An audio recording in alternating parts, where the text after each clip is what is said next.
What's up, guys? My name is Khan, and we're back today with more Railroads Online and Heist. We've got a backlog of engines needing service, I think. Yeah, I was just looking at that. Many times. You know, like when you number your locomotives with the Fibonacci sequence, it's really cool, but you start to forget how many you have because the numbers don't make sense. And I didn't realize we already had is this 7? No, 6. Yeah.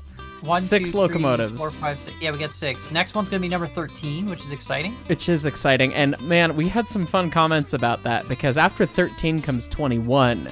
So we had originally talked about doing 13 as Kenosha because unlucky Kenosha derailment. But we could do 21, which is the legal drinking age in the United States, as Kenosha. Oh, yes, because the United States is the whole world. I forgot about that. Well, we are playing a United States railroad video game here. And the Class 70 actually has 2 big American flags on it, so you can't really do anything about that. Yeah, I'm kind of frustrated that those got put back on. See, in Canada, the drinking age is 19 and 18 in some places. We have some split laws, you know. Well, look at you guys being progressive or something. I don't know.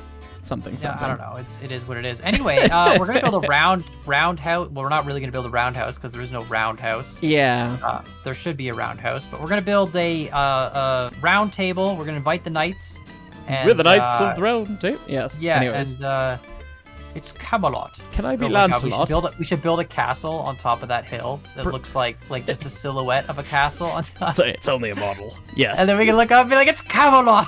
Anyway. It is a silly place. Yes. Yeah. Yeah. So we're gonna build a round table. We're gonna park all these guys. Well, we got the turntable, and we just need to kind of outfit it with tracks and a little bit of a shop space and things. Heist's gonna regale us with stories of roundhouses and things. Roundhouses, yes. I'm gonna go. So I'm gonna I guess go you might as cut well down talk trees. about the roundhouse that you have at the museum first. That would make probably the most sense. Right? That is the touchstone that people know. It's not the only roundhouse I've worked in, funnily enough, but yes. So the museum's roundhouse is actually a new roundhouse built in 2000 at the museum. An old one? It did not have an old one. It was a new building. There was a roundhouse in Golden on the Colorado and Southern, and I have no idea when it got demolished, but it's been gone for a long time. It was in a different location. The museum is built on an old farm property, so the roundhouse was a new construction. Our turntable is an original turntable from somewhere back east. I can't recall off the top of my head, but we put it in and had it brought over and everything. And then they built the roundhouse new. It's 5 stalls, patterned off of typical narrow gauge roundhouses. The neat thing about it, though, is that the doors have all of the original hardware from the Alamosa roundhouse on the Denver and Rio Grande Western, which was probably the biggest one on the narrow gauge portion of the railroad, if I had to guess. It's either that or Salida. So they were taking down the old roundhouse, and you guys bought the doors. We ended up getting the hardware from the doors. Yeah, they knocked the rest of the building down, but we got all the locking mechanisms and all the metal fun that made up the doors. So it's pretty cool to know that part of it's historic, at least. But it's 5 stalls, and it's labeled clockwise. So stall 1 is on the left as you're staring at the doors of the roundhouse from the turntable. And then stall 1 through 5. The third stall's pretty short because our visitors gallery protrudes into the shop, kind of in that area, and that's where our machine shop is.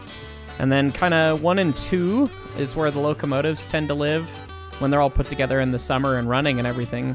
1 will end up in 4 as well because we have 3 that run. And then stall 4 and 5 is where a lot of the woodwork side of the stuff goes. So the tools are kind of allotted that way. And it's a neat little roundhouse. It's definitely on the small side of things. And, you know, the rule of shop work definitely applies where you always want more shop. So we always wish we had a little bit more space, but, you know, we make do with what we have. How many locomotives can you actually store then, in the winter and stuff? Aren't you guys worried about, I guess you just leave them outside, you don't really care? Nah, the operating engines all live inside all the time. So right now, with doing some restoration projects, we have 20 put together, pretty much ready to go in stall 2, and then 491 and 346 both are in stall 1, to which you say, they can't fit in the same stall together. And yes, they can't, well, which is tenders off, right? I've heard tenders this story. off. Yep, yeah. Tenders are off. The tenders are outside, and that's how they fit in there. And that's pretty common. Like I was just at the Durango and Silverton last weekend, and all the tenders were off their engines outside so that they could make use of their space. And guess what? Their roundhouse has many more stalls than ours does, so they still run into the same problem. So it's pretty funny. I'm running into a bit of an issue here. I don't know how much you care. I'm doing 30-meter lanes because I feel like 30 meters supports even the largest choo-choo we could possibly have. Yeah, definitely.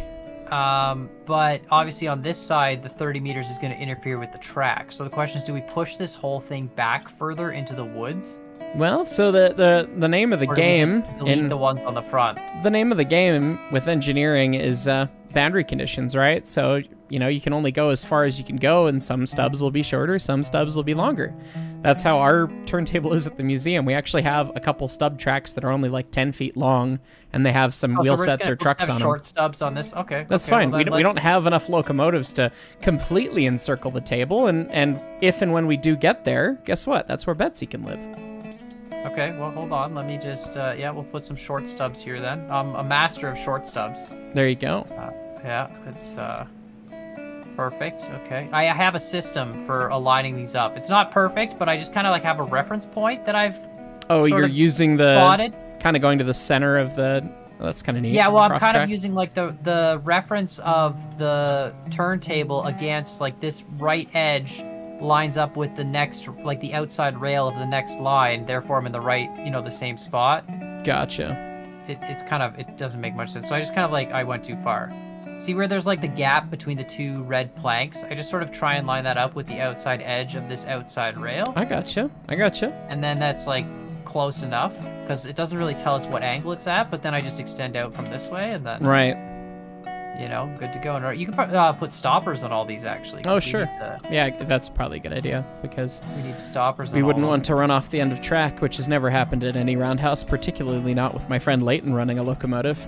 Oops. Do you guys have stoppers on the end of all your tracks? Like every track that comes to an end? We don't have stoppers on almost any of the tracks, because guess what? They weren't really a thing on the narrow gauge, which is, you know, I get why they're in the game, and the ones that are in the game are actually modeled off of one from like an LGB train set or something.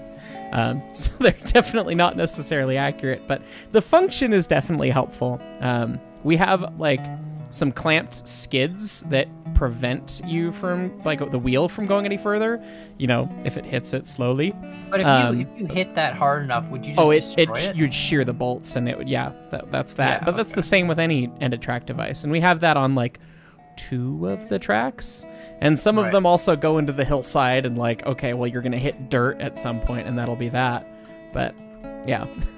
We don't actually have stoppers. So yeah, there have been moments where we were concerned about going through the back wall, let me tell you, which, I mean, have you guys run a train off a track before? Like, I mean, my buddy Leighton, as I said, we've thrown him under the bus with this story on the channel a number of times, which is the only reason I'm doing it. But he was running our gas mechanical switcher Pee-wee number 3. So it's a straight 6, basically a tractor on rails with a 4-speed manual transmission, transfer case. And he had a moment of panic and forgot you had to push the clutch in to stop, and proceeded to go straight off the end of track. And nice. That was that. How heavy is that thing to put back on? It's 8 tons, so we put it back on with the backhoe. Oh yeah, so just a little bit. Yeah, I mean, that's the smallest locomotive we have, so that runs on 3-foot gauge at least. Wow, so. this actually looks really cool, to be honest. This is looking pretty cool, and I think it's going to work out pretty well as well. So. We're going to have a lot of space for a lot of engines, that's for sure. Yeah, well, we're going to have to collect them all, right? That's the whole thing. Yeah, I'm just going to keep going all the way around until it's full. Like, that's pretty much... and then we can kind of figure out maybe a maintenance shed sort of situation, too. Yeah, I mean, it's too bad there isn't an actual, like, curved roundhouse, but yeah, it would be sick if there was just one piece that was really large and was, like, a roundhouse with the built-in table, like, just all in one. Just plop it down, there you go. Just plop it down, here's your input, you're done, right? But, I mean, it would be big, but, like, you know, why not? There's plenty of open space, yeah. Yeah. Roundhouses are cool, and they made a lot of sense in the Steam era. I've also gotten to work at the Durango and Silverton Roundhouse briefly, while working on the 493 and doing a couple other things. And their roundhouse is really cool. It's super big. I don't know how many stalls it is, but it's a lot bigger than our shop, and there's a back shop off the end of it. And the neat thing about that roundhouse is, though it burnt down, or part of it burnt down in the 1980s, it's been rebuilt pretty much exactly as it was. And it's seen so much coal smoke over the years that the ceiling is just pitch black. This one might be a little close to the dynamic envelope over here, Con. These last two. I think these both are here. You can fix this one because the link point is still there. So just, okay, yeah, make shorter. Do some fancy footwork to fix this one here and just. Gotcha. Yeah, because I noticed that too. They're a little. They don't need to be that close. We've got. And bring it to like there. Why does it not want to let me link track to the turntable? He asked. Oh, I can link it then. Here, Yeah, get the bumper on that one then. You're gonna got that client linking. Railroads Online stable game. Yes. Anyway, the ceiling in the Durango Roundhouse is like pitch black, so much so that you look up and you can't actually tell where the ceiling is. You just look. Yeah, it just absorbs all light, and it's kind of neat. You know what else is weird? Not being able to see the ceiling. Yeah. So, Roundhouse is like on narrow gauge in terms of narrow gauge. Like they must have been like only at like major switching hub areas. I'm assuming like, you know, trains in industry would just be parked in like a shed or something to cover them, and that would be it. Like, well, so usually, I mean, it depends on the operation, right? So like on the Rio Grande, they had big roundhouses at the big terminal locations, but then they also had sort of the intermediate locations where trains would originate or terminate that would also have roundhouses, whether they were big or small. So, you know, your run for the day was probably something like Durango to Chama back in the day, which is over the Cumbres and Toltec and departing from the Durango and Silverton's roundhouse, which is funny. And then running over a bunch of railroad that doesn't exist anymore. But you would depart Durango and you'd make it to Chama, so you'd switch all your cars out on the way if you had any, and then you would make it to another roundhouse, and that would be that. And then if the industries owned locomotives or anything like that, they would take care of them themselves, leave them outside, do whatever they would do. But you'd be talking about road power, and it would always try to make it over to the road to the next location with a roundhouse. So got to take care of your choo-choos, which is very starkly different than the way that modern day railroading works and modern day roundhouses work. What was your experience on the modern day railroad? Like So- the roundhouse must be a whole different ballgame because you got big diesels and stuff. And Yeah, you must have, so like, huge overhead cranes and all that kind of thing. It's surprising and interesting. I worked at the Interbay shop, which is the Seattle diesel facility for the BNSF Railway. And that is a 1929 Great Northern Roundhouse. And I'm sure someone else has another example of a Class 1 using a roundhouse. I know that there's probably other historic ones that exist that the Class 1s are still using. But to my knowledge, Interbay was the last of, like, system big shop, though it was the baby of the big system shops. We were the smallest one. We were the biggest roundhouse that was still being used as a big, heavy maintenance facility, whereas other roundhouses had been relegated to like just being a place where trains got turned around or whatever.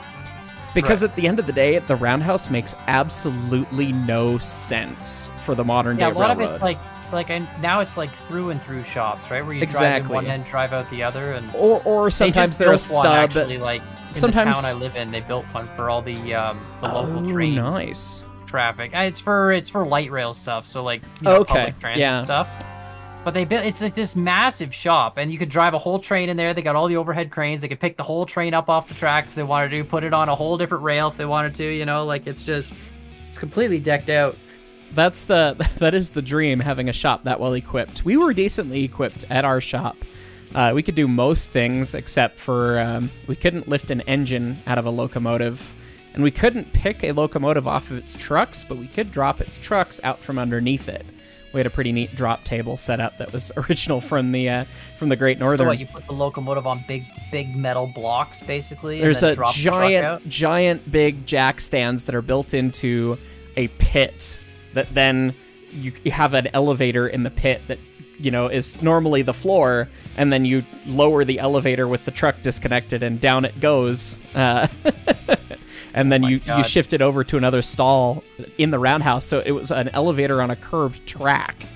And we could drop out fuel tanks, entire trucks, or just single traction motors with it. And it was like the bread and butter for doing big work at the shop, which was really, really cool. But the biggest thing about the roundhouse and why it doesn't make any sense anymore is that the locomotives are no longer specific.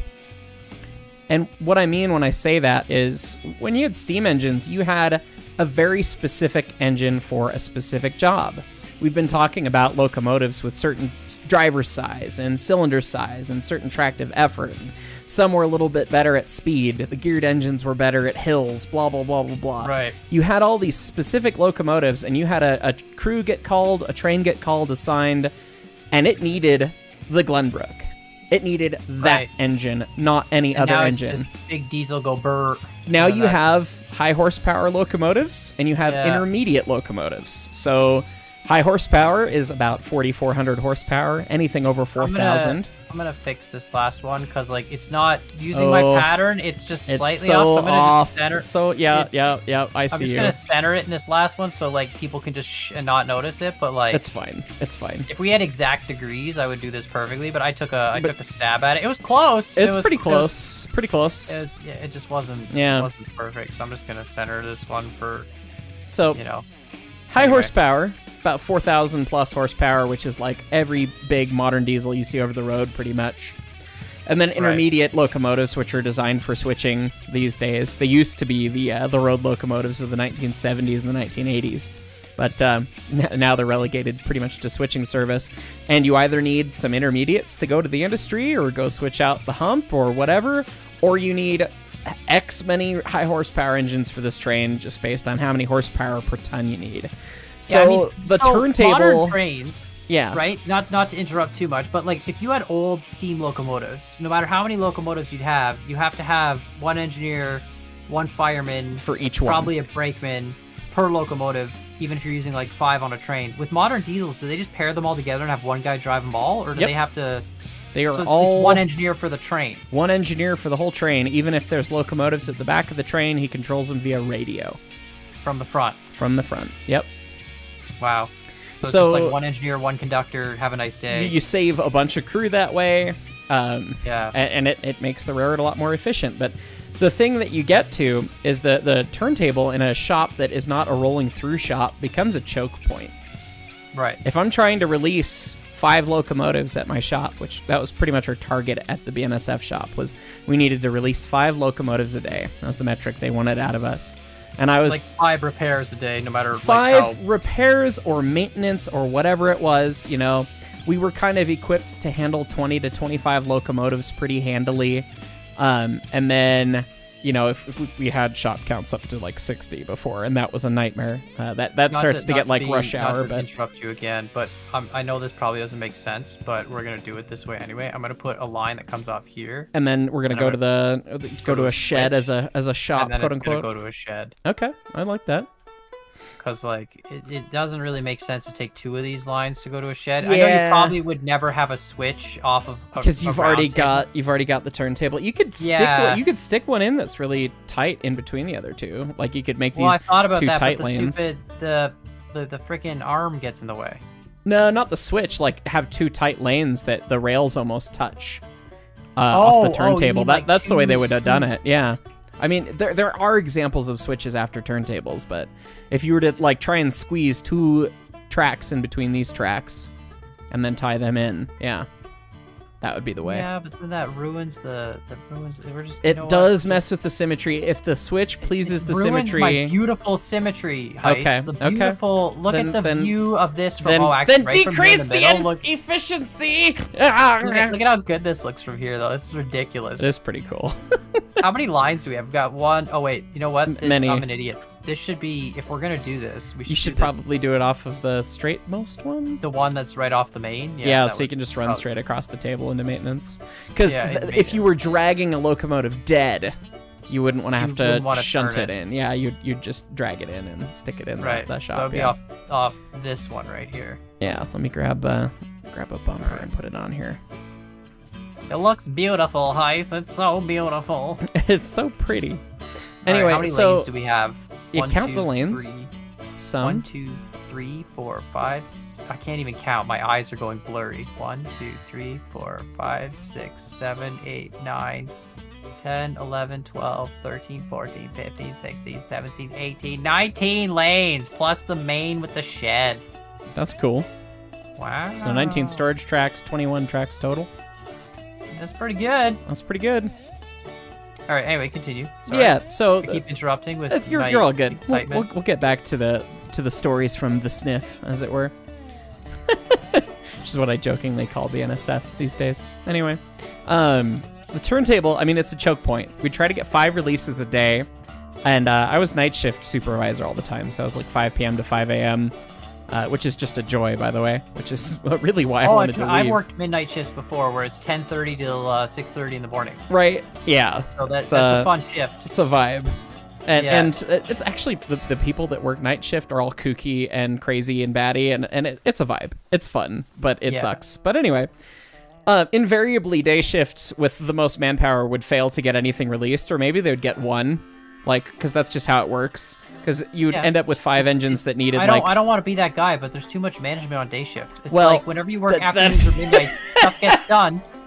And it somehow gets done to a similar quality standard, but yet twice as fast. Colin's giving me PTSD. That's too real. Yeah. No, every engineering job is the same. That's how That's what we're learning, right? It's all the same. It's fine. It doesn't matter if you work with trains or cars, the results are similar. Yeah, well, what it was for us was that we'd end up like needing 2 shifts worth of work on stuff, or something that needed 1 shift would end up being more screwed up than we thought because trains... and so it would end up needing a 2nd shift worth of work. And so invariably, what would happen is we'd have 5 locomotives that would need to go out and get tested. You know, probably like 4, and 1 was some other easy repair. So the 1 would get released early in my time there, and I would come in, and like 5 p.m. was right at lunchtime, and so the 4 engines that needed to go out and get tested, they would all get done, surprisingly, right at like 4:30 or 4:45 p.m. So maybe, if you were lucky, the moves team would get 1 locomotive pulled out on the turntable, started, and then put somewhere else. And then everyone would go to lunch, including the moves team. And then after lunch, you'd be watching the moves team, one by one, drag a dead locomotive out of the house, start it on the turntable, make sure nothing leaked, because it had like a total waste collection thing as part of it. And then set it out, and it was like the 4th engine, which you need to release, is only now finally going outside at like 7 p.m. And guess what? Break is at 8 p.m. And the crew that had been working on that locomotive had been sitting, waiting for that locomotive to get taken outside. And it was just like the ritual of how we can sit and do nothing on our phones until the choo-choo goes outside. So, I accidentally ordered a log car. How'd you do that? I was using my speedrunner fingers to go through the menus. Oops, I accidentally log car. There's a log car now that's going to be parked at the... It's fine. You could Don't worry about live at the shop or something. It's great. Well, I mean, we'll just add it to our log train. We'll have 9 log cars instead of 8. I mean, we might eventually buy more anyway. It's not labeled, but none of our log cars are. There you go. There's the shop. I just wanted to build it up a little bit so we didn't have nearly as much grass sticking through. Yeah, it's nice to have a little bit of a foundation. It looks nice. So, I mean, like, this is not the most common configuration and use of a turntable, but, like, a lesser facility that doesn't have a true roundhouse would do something like this, where they would have... Did you just call me a lesser facility? I did. This is the most advanced facility we can realistically have in Railroads Online. Congratulations, Con, you figured it out. But on the real railroad, we could have real roundhouses and buildings with roofs and things, you know, so... I don't know how I feel about this this thing. I was gonna call you Cosmo because normally Cosmo's the one demeaning all my work, but yeah, no, you know, now it's you know, I don't know, Heist. I feel like I put in a lot of effort into this beautiful roundhouse, and you're just it's a turntable with some stub tracks off. You're really pulling a day shift on me. You know what I'm saying? Like, you're really... Don't you do me dirty like that, Con? Come on, man. Actually, I used to work. My most common shift configuration when I worked in automotive was alternating shifts, day-night. Like, so it'd be like day and afternoons, and you'd switch every 2 weeks. I don't know if you guys ever had to do that, but they talked about doing that at our supervisors meetings, because almost every other shop did that if they ran the 12-hour shifts for the supervisors, because some did, some didn't. It was just the way it worked. And then they decided, well, you know, we need 4 guys on day shift, and we only need 2 guys on night shift, and Heist, And the other young foremen were the two dudes that didn't have families, so they just got to be the night shift people. Yeah, that's why I got put on the rotating shifts, because I was, quote, young guy with no family. Yeah, so because all the guys with families ended up on day shift, and I'm like, you're rewarding people for having children. I don't understand. I don't get, this is not fair, but you know, I get it. I'm like, taking care of kids, like that's a lot of work and it's a big thing, and I can understand my place, but you know, they're not my kids. You know what I mean? Like it's your right. kids. It did feel frustrating in the time, of course. Throw me into one of these lines, sir. Okay, well, so Con, we have to make the choice because every I mean, I guess it doesn't matter because we don't actually have a shop, so but many lines, dude. some railroads liked to nose out or nose into the shop, and some liked to back in. I like to back in because then it looks pretty if we look at them from the round. Okay, well then we will spin you. We'll spin you round. And yeah. I will fill up over here, I think. So we'll do all the fronts rather than all the butts, you know? That's true.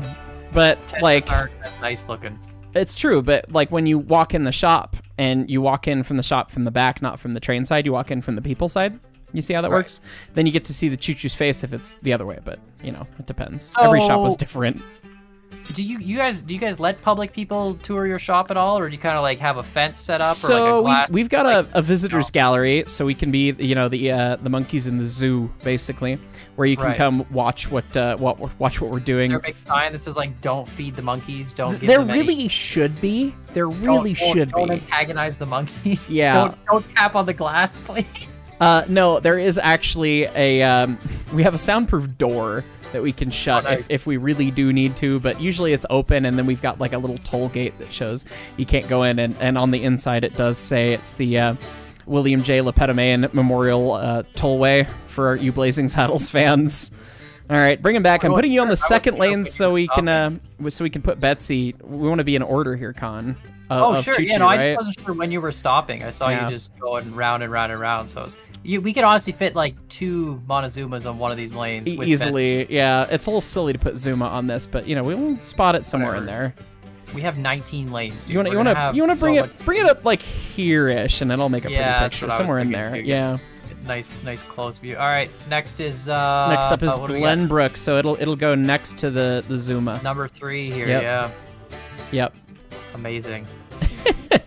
Yeah, we kind of brought all the engines over here. We're gonna have to take them all out, but you know we had to bring them over here. We did, yeah. We wanted the roster fix shot. This leaving lane. We got we need a sanding tower here. We need a fuel depot. We do need to have all the servicing equipment. Yeah, we just have the water tower. We didn't think of a fuel. We need a fuel drop off. We know what? We might be able to wedge it between the Y and that track, so you could just drop your fuel off. Like, I bet.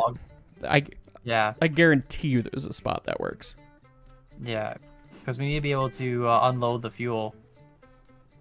Actually, we don't even need the other side close. That's only if we really want to lessen our travel distance. Right.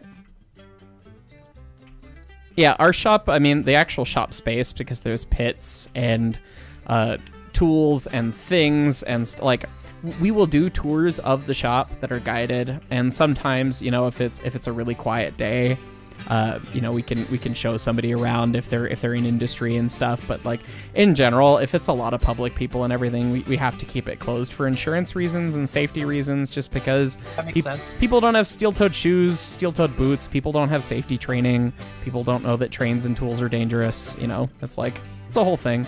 But what about people can come in and look, so it's cool. Yeah, we've probably talked about this before.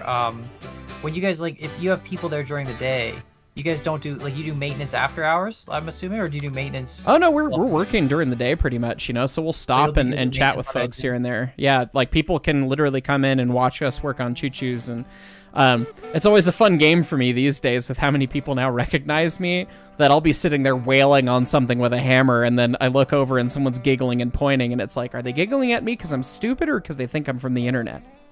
Which is a fun game. Combination of both. Combination of both. Yeah, probably. A little column A, a little column B. It's fine. Need to back this up a little bit more. It's crazy when you see them next to each other in lanes like this. You can realize how much bigger Glenbrook is compared to the little Montezuma. And Glenbrook is like the cutest little itty bitty choo-choo in real life. Yeah. Yeah. 346, the engine that I was working on today, makes Glenbrook look itty bitty. So it's funny. And 346 is also itty bitty, but all right, so we might as well bring this goes. topic up as like the final topic of discussion, seeing as how we're almost done working on this. This was relatively easy to build, to be honest. It's kind of nice with snapping to the Roundhouse tools. I remember before when you couldn't snap to the table. Oh my god, it was so much worse. Now that you can snap to the table, it's amazing. You can lay out really cool designs. We put the Glenbrook on the wrong track. I forgot about the Class 48. We're gonna have to fix that. Oh right, we have the Class 48. Yeah, we both just did that. Okay, so the Glenbrook. So Class 48, Glenbrook, Climax. So the Mosca's going over here. Okay. Is the Mosca? Yeah, this is the most recent one, right? So yeah. The Climax to go. Yeah. Yeah. So we need space for the like 2 more choo-choos in there. Yeah, that's right. You forgot number 2. I did forget number 2. We went straight to number 3. But anyway, while we keep doing this, someone had a question, which I thought was good. They, they were talking about how they were in a computer info systems major. I don't really know what that is, but they want to pursue a career as a freight or passenger train engineer. So what do they have to do? Drop out of college and apply to the railroad. That's pretty much it. Like, so... but how do you go apply to a railroad? You just find you go to jobs.bnsf.com and then see if they have any openings. So if you're living somewhere else, though, like that's obviously up in Seattle. So right. You gotta find whatever railroad operates local to you, or how would that work? You need to know what railroads operate in your area. You should be lying to bring them back. You need to know what railroads operate in your area. You need to basically just find their website and apply. Like, railroads do not need people with college degrees. They get people with college degrees for management. That's how I ended up on the railroad, but that's a different story, and it didn't end up working out for me, though it may be fun for you. So if you want to be a part of the railroad, they have, like, management trainee programs if you want to be in management and all that stuff. We gotta move the blend first before we... Oh, sure. Right. Well, then we'll just keep spinning the table, because I already have momentum. All right, go for it. But if you want to be like train crew, conductor, engineer, don't waste your money on a college degree, because your college degree will be worthless. And like, you need to be 18, you need to pass a drug test, you need to be able to lift a decent amount of weight, 50 pounds, something like that, and pass a physical and strength test, and then you're good to go be a conductor trainee. Like, if you want to be an engineer, you got to work your way through conductor and then get through the seniority roster and start training as an engineer.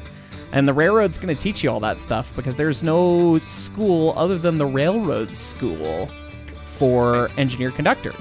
And there is railroad school, or there are railroad schools. I'm not familiar with any other than the BNSF's, but in Kansas City, BNSF has their own college. Is it like a full, like, 4 or 5 year program, or is it just like a 1 year thing? Or it's specialized training courses that are usually like, depending on the course, a week, 6 weeks, 12 weeks. They're never like, oh, you're off at school for a year, but you might be at school for a couple months, and you're learning the practical, or like the non-practical, the theory and all that stuff, and they'll teach you, and they have simulators for the engineers, and they'll teach you how cars work, and they've got a little demo train yard where they can show you how to couple cars and hand signals. And you realize they're like, all right, today we're going to be playing Railroads Online, and God. You know, I mean, they have some amount of, like, not video game, but they have software that, like, does simulate stuff. Like, they have stuff for the signal maintainers. Yeah, but they've got the full controls set up as well, I would assume. Like, the simulators. I mean, they have simulators that have everything, like it's a real locomotive cab.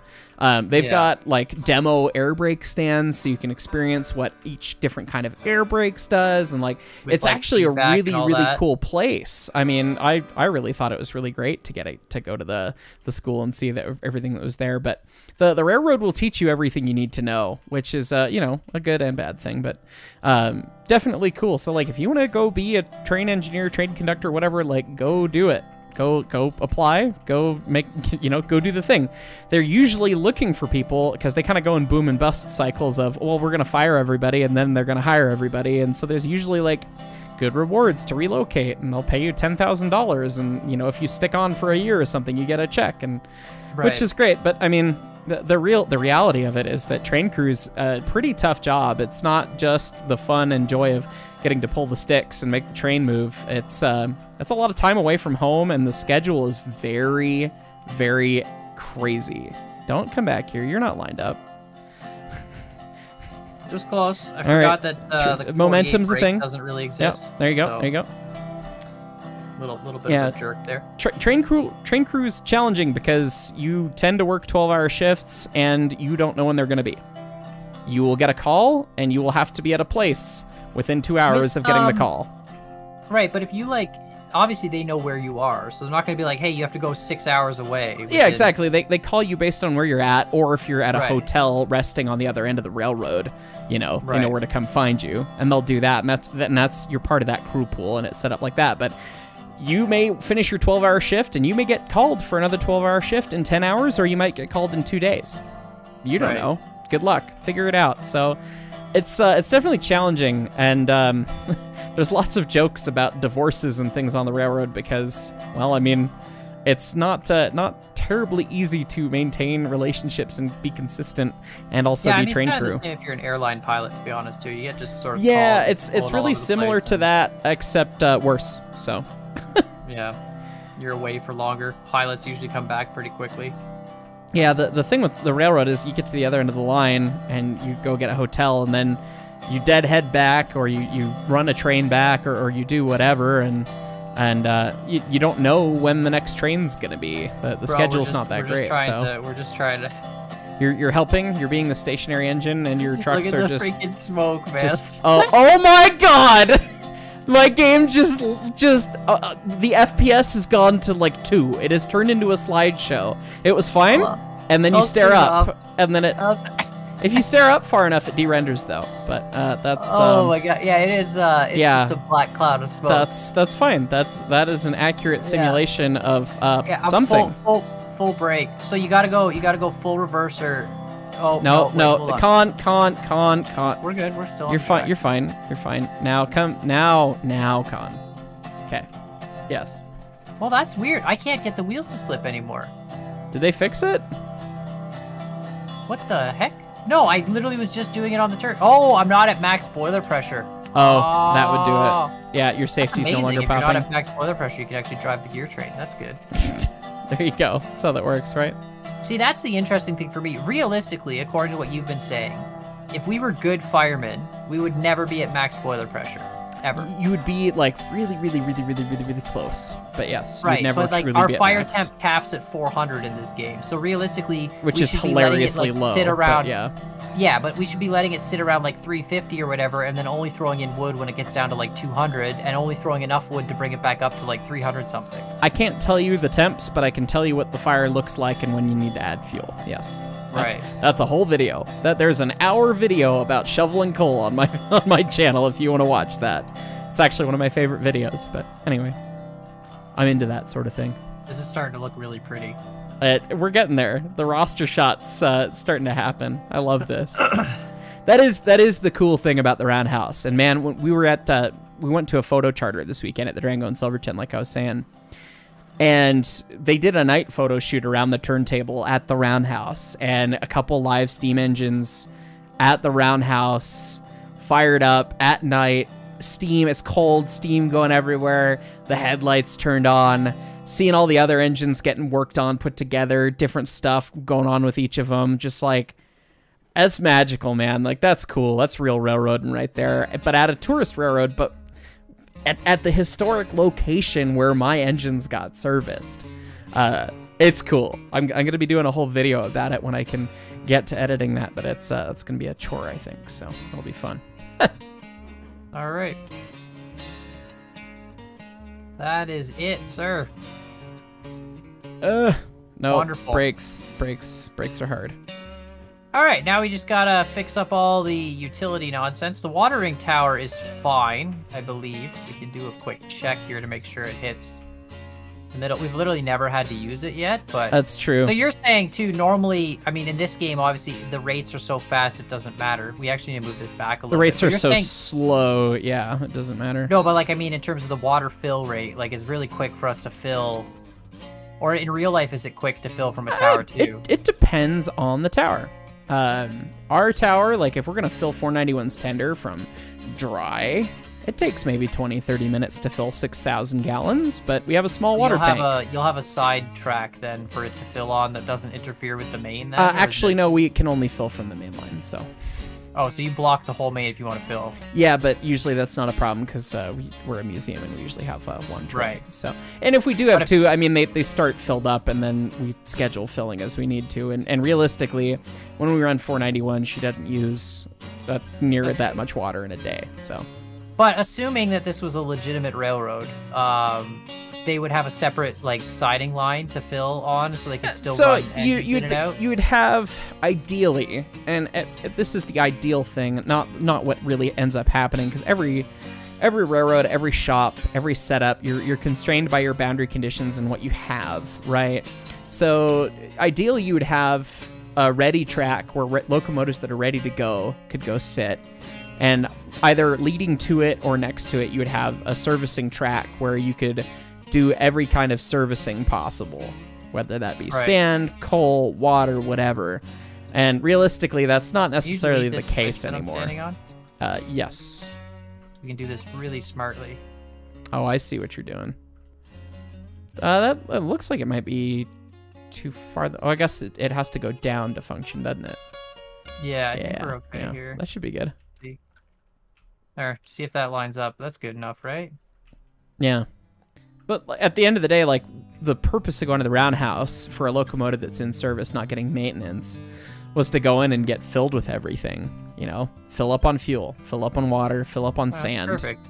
It was like the low man on the totem pole's job to screen the sand in the sand house and make sure that it was nice and fine and wasn't wet and everything. This giant pit of sand out back isn't necessarily... That is the unscreened sand, and the actual screened, ready-to-go sand would be in the house itself, and that's what gets sent up the pipe. They pump it up with, like, what, like an auger screw or something up that pipe? Or I would imagine it would just be air pressure. I'm not sure. Yeah, I would imagine it's air, like... That would work, I would think, so. We have a problem known as, this is way too big. Well, I mean, you could delete the sand house that you just put down and put it where the sand house is. It's true, right? Yeah, it should fit right there. Oh man, this is unfortunate. All right, so if I do this. Right, and then we'll have to place the sand house somewhere else. All right, delete the rail I'm standing on. Okay. How come? Because I'm gonna put the firehouse down, but it like. Oh right, it's the wrong height. Yeah. That looks good. Does this? I don't know if we'll unload. We should be able to unload there. I bet you you have to spot the car really precisely, but that's why we're good engineers, Con. Well, I'm gonna move this a little bit to be closer to that back line than the front one, because I feel like that makes more sense. Yeah, because we can physically move our bodies to. Yeah, you're not loading the wood from a platform. The fact that it's on a platform. So there we go. So now it's at least better line to that. And it's a little bit in the wrong spot. I don't know which engine it is, but on the client side, it is constantly chuffing until I get close to it. Is it the Climax that was doing like 600 RPM? No, it stopped finally. But as I walk away, like I'll just hear. And it's just like, all right, well that's good. What? It's fine. It's a little weird. It's kind of at a weird angle, but it's fine. You just kind of stand here and huck wood across. Yeah, it's fine. All right, and then delete the rail again that I'm standing on. Dunk. And then we'll do this, and then put the rail back. Oh, I like that. Facilities on either side. It's kind of busy, but you know, it is tunnel of facilities right there. Get everything you need. And then I'll put a telegraph office back here as well, because we should get that back. Get all of the fun things. Yeah. Yeah, and then we're good to go. Perfect. Well, this is quite a little mechanical facility now. We can take our engines to the shed and maintain them. We can park them in the, in our little. We assume it never snows or rains here in Railroads Online, which three quarters of the year it's fine. They can sit outside, but I just detest the look of Roundhouses made out of the 2-stall shops because they're really cursed. So So like. There are shops, I guess nowadays everything's through and through. So you drive in one end, drive out the other end. Or a stub, drive in, then drive back out the same door. But yeah, that concept. Turntables are all electronically controlled now with big motors? I won't say all. The ones in the class 1s, I'm sure they are. But the one at Inner Bay was electronic. The one that we have at the museum is just like this. You push on a pole. Though when it was a historic turntable at a real Roundhouse, it had an air motor. And then the one at Durango also has an air motor. So it's like, it looks like a little steam engine, and it sounds like a little steam engine. It goes and tries to move the turntable around. And they were struggling with it in the super cold weather the other night. And yeah, it was kind of entertaining to watch them try and deal with it. So. Oh, this is nice. I like this. We need more engines. We do need more engines. This is not enough locomotives. We need 1, 2, 3, 4, 5, 6, a lot. We need a lot more locomotives. Right. We're gonna have to fill this, and then we'll have to fill them all with duplicates. I want to see this completely full of locomotives. You know, like every lane. I want to. Yeah, I mean, we're gonna have to get every locomotive in the game and go from there. And then do them all again multiple times. So. But yeah, perfect. Let us know what you guys think in the comments down below. Obviously, we didn't really go very far this episode, but we're gonna have to run some trains next time, that's for sure. Yeah, we still have the plank cars down at the smelter, so. Yeah, we forgot to go get those after last time. Yeah, but let us know what you guys think in the comments down below. Like, subscribe, and we'll see you all next time. Peace. Bye.